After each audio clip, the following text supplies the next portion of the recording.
Thanks for joining me as we study together the Collect for Pentecost Sunday. This week I have asked a few people a question, the same question, and these are the responses I've gotten. What was that question? It comes from this week's Collect.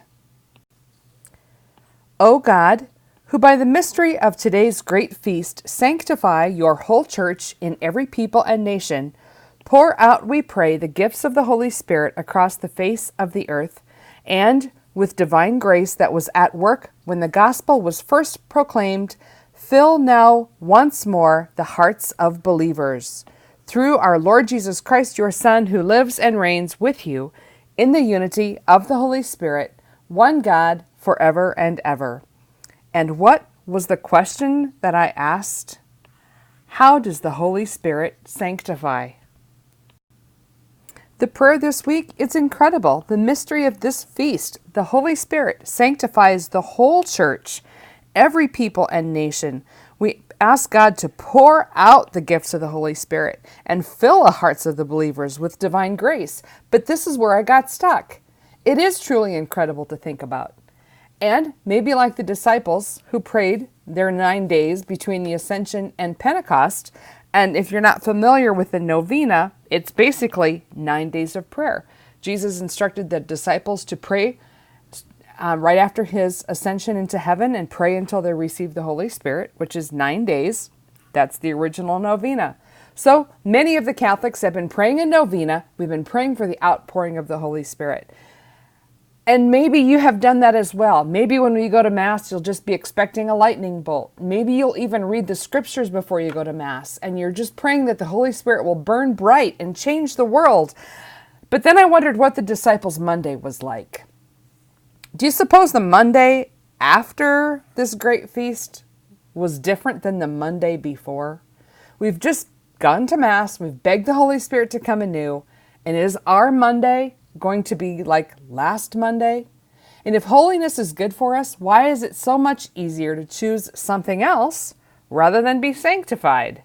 And how does the Holy Spirit sanctify? The first place I started was looking up the definition of the word sanctify, and it means to be made holy. And I found out there are only 3 opportunities in our life where we have for sanctification. The first one is at baptism. But the love of God is infused in us by the Holy Spirit. The Trinity begins to dwell in our soul, and we are pleasing to God.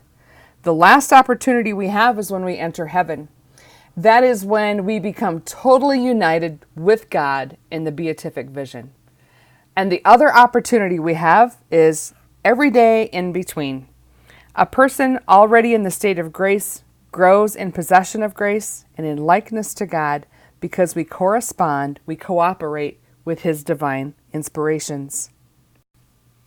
Fill now once more the hearts of believers with divine grace. Divine grace is favor.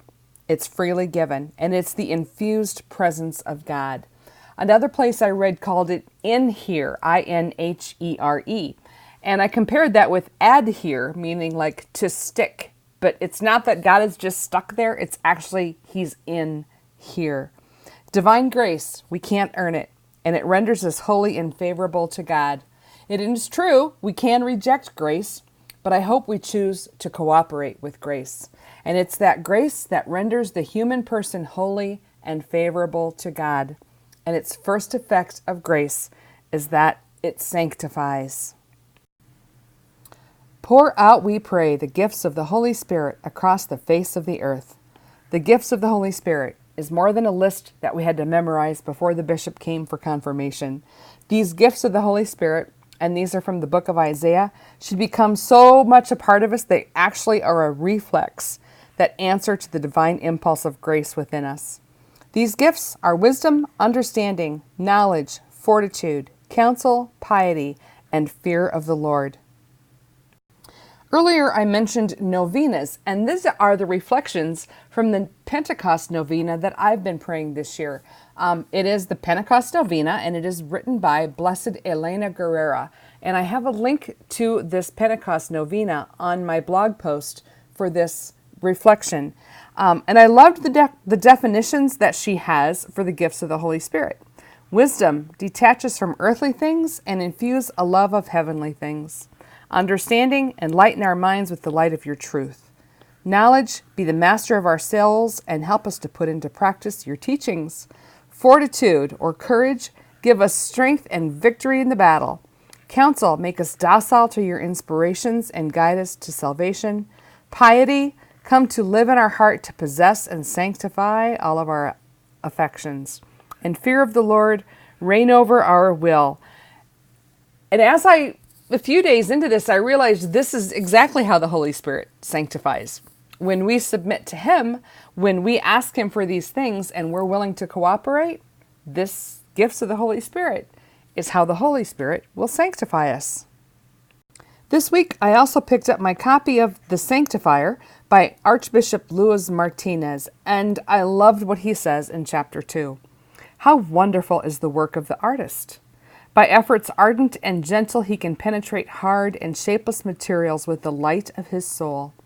The instrument he uses, though often crude, can impart to these materials exquisite proportions and shapes.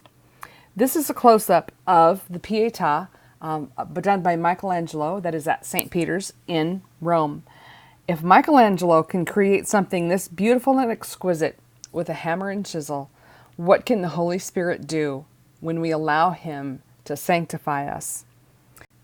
The Archbishop goes on to say, that is the way one may conceive the sanctifying work of the Holy Spirit, artist of souls. Is not sanctity the supreme art?